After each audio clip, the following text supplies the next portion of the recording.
ծվարած ու գրեթե լքված Մադանում քամին շրջում է դատարկ տների միջով, փոշի բարձրացնելով ու աղմկելով կարծես փնտրելով տարիներ առաջ կորցրած ինչ-որ բան։ Դատարկ բնակավայրի նույնքան դատարկ ու քանդված փողոցներում վերջապես գտնում ենք մի տուն, որի երթիկից ծուխ է բարձրանում։ Հյուրեր կընդունեք։ Վայ, ինչպես չէ, ուզում եմ ճանաչեմ, բայց չկարա։ Դժվար ճանաչեք, լրագրողներ ենք։ Ռոզա տատի վառարանը տարվա այս եղանակին երբեք չի սարսում։ Հեշտ կրակի ճարճատոցը խլացնում է քամ ու ոռնոցն ու կարծես այդ դատարկության անտանելի ձայներն ի տան պատերի համար դառնում են անթափանց։ Այս ամբողջ ահռելի տարածքում ես եմ մենակ։ Կապի միակ միջոցը միշտ գրպանում է պահում, օրհնվի դրա ստեղծողը։ Դուռ պատուհան պինդ կողպում է Ռոզա տատը, ոչինչ չունի արժեքավոր, անգամ թոշակի քարտն իր մոտ չի լինում, բայց ասում է դժվար է իր համար, շուրջ բոլորը դատարկ տներ են, կենդանի շունչ չկա, չհաշված լքված ու լքվող տան տերերի կողմից մոռացված շները, որոնք էլ զբաղված են ոչ թե տարածք հսկելով, այլ կեր հայթայթելով, ասում է։ Հեռախոսը միշտ գրպանումս եմ պահում։ Միշտ գրպանումս է, որ եթե հանկարծ, որ կարողանամ մեկի իմացան եմ, որ ընկել եմ։ Իմաց կտա քաղաքում ապրող որդուն կամ աղջկան, բայց թերևս նրանք էլ ավելի շուտ կհասնեն, քան ճակերտավոր հարևաններից որևէ մեկը, որ բացի այն, որ միայն գյուղի սկզբնամասում են, հետո էլ դժվար թե տանը լինեն։ Թերևս երեկոյան։ Ալավերդի քաղաքից ընդամենը 5 կիլոմետր է հեռու ժամանակին հիմնականում հույներով բնակեցված Մադանը։ Հիմա այստեղ գոնե մեկ հույն չկա, վերջինը Վասիա Ասլանովը կյանքից հեռացել է այս ամռանը։ Մինչև 90-ականների սկիզբը Մադանում 800 հույն կար, որոնց նախնիները դեռ 18-րդ դարի երկրորդ կեսին էին հաստատվել այստեղ ու շահագործել տարածաշրջանի հանքերը։ Հսկայական ժայռերի արանքում ծվարած Մադանը հիմա արդեն լեռնահանքը գոյության պայքարի մեջ է, ասում է Ռոզա տատը, որ այստեղ է ապրում արդեն կես դար ու ավելի։ Ամուսնու հայրական տունն է Մադանի 179-րդ տունը, որը լքել չի կարողանում։ Հիշողություններ, կարոտ, երջանիկ ու լի տարիներ, ամեն ինչ կապված է այս տան հետ, բայց խոստովանում է, վախենում է ու մութն ընկնելու պահից մի աչքը բաց սպասում է լուսաբացին։ Դռները ղային փակում եմ, ոչ մի ծպտուն, ոչ մի բան։ Գիշերվա երևի ընդամենը մի ժամ, կես ժամ, ժամ ու կես ամենաշատ ու վերջ տելևիզորն եմ միացնում, նորից անջատում, նորից պարկում, այս վիճակին եմ ապրում։ Մինչև որ լույսը կբացվի։ Մադանի փողոցներում կենդանի շունչ գտնելը գրեթե անհնար է, բնակեցված տները հաշված են։ Այստեղ չկա ոչ դպրոց, ոչ մանկապարտեզ, ոչ ջուր, գազ, ճանապարհ կամ տրանսպորտ։ Մադանը սրկված է ամեն ինչից։ 96 թվականի դեկտեմբերի 6-ին ուզեին գանք։ Եկանք ճանապարհին ավտոն խփանվեց։ Նորից ետ դառանք 97 թվականին եկանք մտանք ստեղ։ Ցուրտ ու պակաս տարիներին, երբ քաղաքում ապրելն ավելի դժվար էր, տիկին Ջուլիետայի ընտանիքը վերահաստատվել է Մադանի այն ժամանակ դեռ լքվող տներից մեկում։ Հարազատներն ինչպես բոլորը շտապում էին հայրենիք Հունաստան, իրենք էլ ապրելու խնդիր ունեին։ Այստեղ անտառը մոտ էր, անասուն պահելու հնարավորություն կար, մի խոսքով որոշեցին գալ ու ապրել, բայց այն ժամանակ չէին էլ կարող մտածել, որ կգա մի օր, որ գյուղը կտեսնեն դատարկված։ Անցյալ տարի 3 անչափահասներին գրկեց ու քաղաք գնաց նաև իր որդին։ Տրակտորիստ էր, ուստի արդեն գործ չկար, 3 երեխա ունի, իր երեխինով տիպը հիտ կարա, նստի ցերն է ծալի, նստի չկարալ։ Ուստի կա էլի գնացող, ոչ թե մենակ իմ տղեն, էլի մարդիկ կան, որ գնացել են, իջել են քաղաք, հետո ամենքը իրանց գործերով, որը գործաճարել, էլի գնացել է Երևան։ Այս ամռան վերջին գյուղը լքել է նաև 6 երեխաներով երիտասարդ մի ընտանիք, փակելով Մադանի ևս մի դուռ։ Ընտանիքը տեղափոխվել է Օձուն։ Պարոն Անուշավանը, որ Մադանից ոչ հեռու Սարատեղի Սանահնասարի ճանապարհին է ապրում, պատմում է, որ ամեն անգամ տան կողքով անցնելիս ուրախանում էր լսելով երեխաների ծիծաղի ու լացի ձայները։ Հիմա լռությունն անտանելի է։ Ըստի դպրոց կար։ Դպրոցը քանդեցին, հա։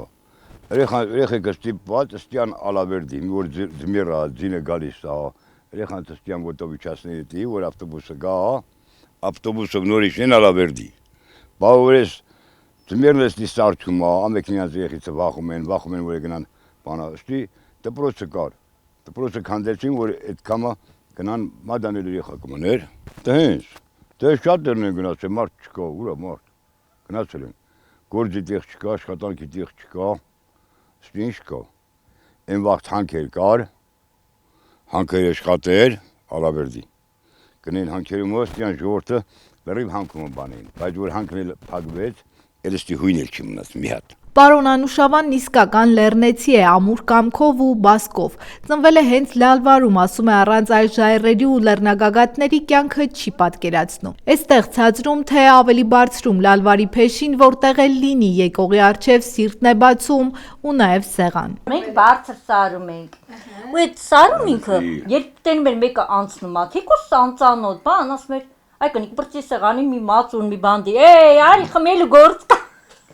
Ու գալիս էին, ու տենց ամենքին հյուրասիրում էին, քարվում էին։ Աստանում ավարտ, ես ուզում եմ խմեմ, բայց պետք է հետը սնգերելի։ Մենակ չէ, գոնե մին այդ էլիլդի, որ հետը հացնգերելի, որ հետը խմես։ Տիկին Ազգանուշ Անուշավանի կինը հակառակը քաղաքի մարդ է։ Օր-նոր չի լինի, եթե գոնե մի անգամ քաղաք չգնա, մեկի հետ զրույցի, մյուսի խանութում մի զգեստ փորձի, իսկական կոկետուհի, որ գնահատում է գեղեցիկը, սիրում շփվել ու ասել խոսել։ Մադան գնալ գալը հեշտ չէ, տրանսպորտ չի աշխատում, գյուղի ճանապարհը թերևս միայն սահմանամերձ Ջիլիզա է տանում, որի բնակչությունն էլ քիչ է ու մեքենաներ հատուկենտ են պատահում, բայց դա չի խանգարում իրեն ամեն օր հասնել քաղաք ու գոնե մի քանի ժամով իրեն քաղաքացի զգալ։ Գիտես ինչ, ժամանակս տենց հետաքրքիր անցկենում, ես ինքը շփվող անձնավորություն եմ, երբ որ տանում մենակ եմ դա իմը չի, բայց բնության գիրկը ավելի շատ եմ սիրում։ Հիմա այսօր գնալու ենք Սարը, Պարտադիր, Մասուրի, որովհետև այդպես եմ նախատեսել։ Քաղաքը քաղաք, բայց որ օրվա մեջ գոնե մի անգամ հանց չգնա, օրը թերի կլինի, ասում է տիկին Ազգանուշը։ Այսպիսին է ամուսինների կյանքը, որ անցնում է կիսադատարկ Մադանում ու ավելի բարձր Լալվարում։ Երբեմն կատակում են Սարում ավելի շատ մարդ են հանդիպում, քան Մադանում։ Այնտեղ գոնե հովիվներ են հյուրընկալում, երբեմն Լալվար բարձրացող լեռնագնացների կամ արկածախնդիրների, իսկ այս կողմերում իրենք են ու իրենք։ Դժվար է ասել Անուշավանի սիրտը ցավում է ավելի շատ դատարկվող Մադանի, թե վերացող ավանդույթների ու արժեքների համար։ Ամբողջ կյանքը Սարերում ապրած մարդը մեծ ցավ է ապրում, երբ նկատում է, որ մարդիկ մի տեսակ չարացել են։ Մեկուսացել, ավելի ճիշտ է ասել, կղզիացել ու տպավորություն է, թե նախկին հյուրընկալությունը, Սարվորի սրտաբացությունը վերացող երևույթ է։ Վերացել է, են բաղ դենն ու դենը, եթե մինը, մի դրնովանցքերով տուն չի մտնել, կան չեն, նեղանեին շատ նեղանեին, եթե հանկարծ տուն չի գնաս, հարգեց ու մի բաժակ բան չի խմես, բան չանես նեղանեին, հմի էլ, երեսնեմ դենն են անում, բայց ես մի հետ էլ երեսնում որ դենը ածում չի դենը կանեմ, որ չերտ հենց պակաս եմ էլ է, որ է,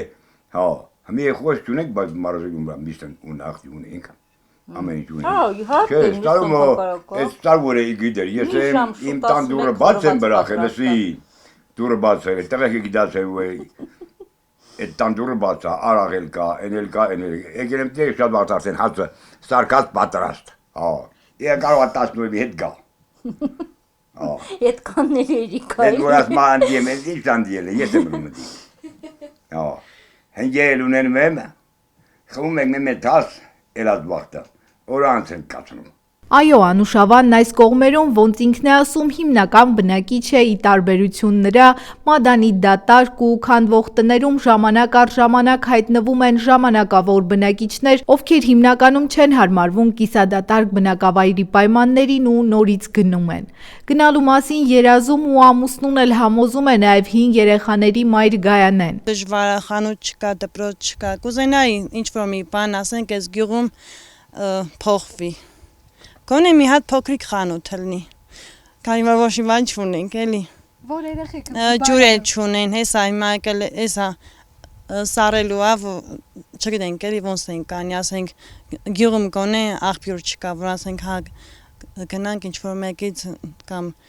տենց բերում ենք։ 5 անչափահասների հետ առանց նորմալ տանիքի ու պայմանների ապրում է ընտանիքը, որի հայրն էլ առողջական խնդիրների պատճառով աշխատել չի կարող։ Մի խոսքով ստիպված հարմարվում են եղած պայմանների հետ, քանի որ ավելի հնարավորություն առայժմ չկա ու դժվար լինի։ Գայանեին հիմա ավելի շատ անհանգստացնում է իր դպրոցականների գնալ գալու հարցը։ Երկերթեն դասերը դպրոցն ավարտում են 5-ի կողմերն ու տուն գալիս ոտքով, իսկ դատարկ փողոցներում շատ են շնագայլերն ու թափառող ու սոված շները։ Հիմա երկրորդ սմեն ենք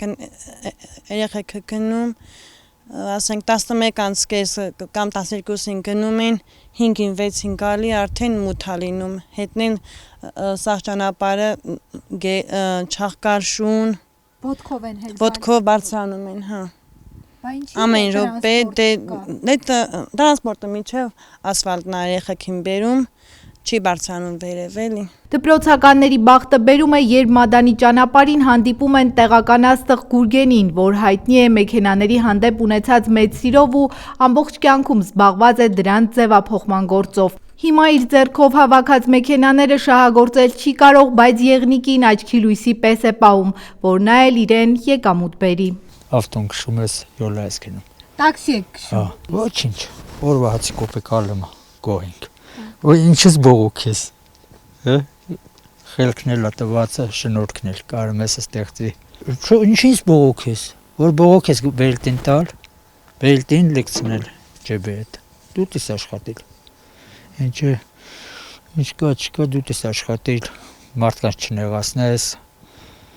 քո ավեսով, քո աշխատանքով։ Գուրգենն այն մարդկանցից է, ովքեր դժգոհելու սովորություն չունեն, կյանքը նրան երբեք հեշտ տարբերակ չի առաջարկել, բայց հենց այդ դժվարությունների շնորհիվ է սկսել գնահատել ամեն մանրուք։ Նրա համար փորձությունները շարժիչ ուժ են, առաջ գնալու ու երբեք չընկճվելու հնարավորություն։ Այսպիսի մարդիկ են ապրում Մադանում կամ, եթե կուզեք, Լեռնահանքում, որտեղ մարդիկ սովոր են տեսնել կյանքը իր կոշտ կողմերով, գնահատելով ամեն փոքր բան, որը մյուսների համար սովորական է թվում, ասենք ծորագիծ եկող ջուր կամ մոտակա ամենասովորական խանութից հաց գնելու հնարավորություն։ Այս ամենից այս մարդիկ զրկված են, բայց շարունակում են ապրել, չկորցնելով հույսը, որ վաղը կարող է մի փոքր ավելի հեշտ լինել։ Մերի Կոլոլյան, Դավիթ Թամազյան, Անկյուն Գումարած 3 հեռուստաընկերության համար։